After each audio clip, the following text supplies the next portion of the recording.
The night was young, and I was sitting down having dinner with some buddies, and suddenly, boom, boom, boom, the sound of a bass drum, snare drums, and bagpipes filled the air.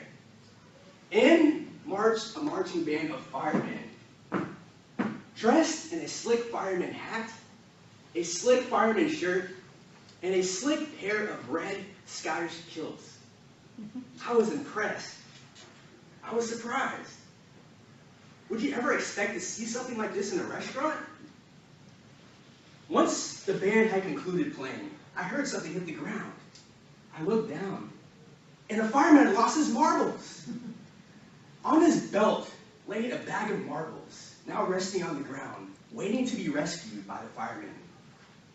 A short while later, I had to relieve myself from the restroom, so I made my way back to the back of the restaurant.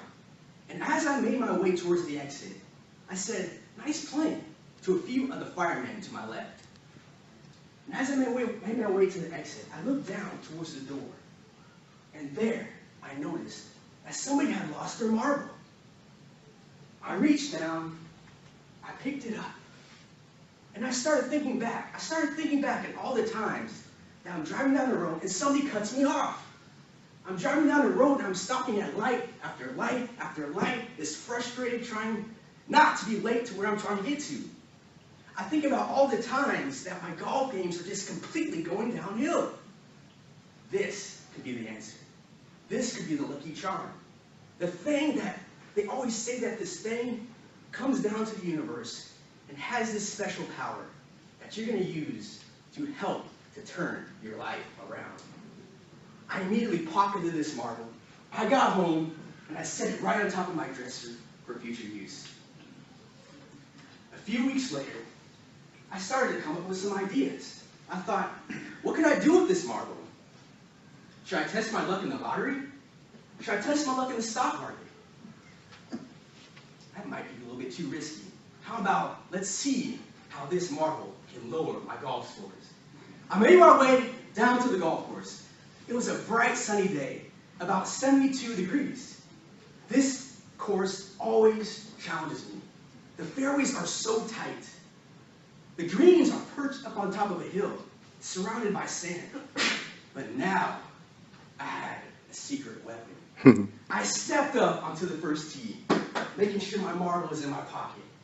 I hit my first shot, and I watched as it drifted off to the right. I stepped up. I hit my second shot. I watched as it skidded across the ground. I now begin to think, what is going on? This marble was supposed to be my answer. I hit my third shot back into play, and now I had a pitch shot with the green perched up on top of the hill. I struck the shot, and I watched it as it sailed up onto the green, laying right short of the green, rolling up about 10 feet from the hill. I was on the green in 4 strokes. My buddy, on the other hand, was on the green in 2 strokes. I knew there's absolutely no way that he would possibly make a 5. The best score I can possibly get is a 5. I should be just focused on the next hole. There's no way I can win this hole. So I stepped up without lining up the putt. I hit the putt, and of course, I missed it. I watched my buddy walk up to his putt. He knelt down, lined up his putt to get the perfect line. He stood up, he struck the ball, and I watched it as it tracking, and it rolled 5 feet past the hole. He stepped up, he hit his second putt, watched it, and then looked down. Right then and there, I realized that you never want to give up too soon, because you never know what might happen. On that hole, I lost the hole by a stroke. On the second hole, I lost the hole by a stroke. On the third hole, I lost the hole by a stroke.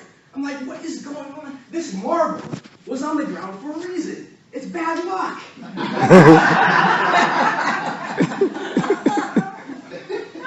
Absolutely furious, I got home, this marble was not my answer. I discarded the marble for future use. A few weeks later, I found myself on the golf course again. This time, my luck seemed to go in my favor. I was hitting shots that I'd never hit in such a long time. They were flying so high and so straight. I found myself in the trees eventually, because every golfer knows you're eventually going to find yourself in the trees. This tree was massive, about the size of my hand. About the width of a car. To the right of the tree stood another tree. So I had this gap that I just knew I could get right through this gap with how well I was playing. My buddy also was confident that I would get through this gap. So, with total confidence, I stepped up, I hit the shot. Thwack, thwack, thwack, thwack, thwack. The ball ricocheted off multiple trees. We all ducked for cover, and our hearts completely dropped.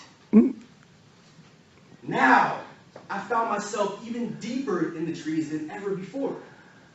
The gap was now about half the width of the chair you're sitting in right now.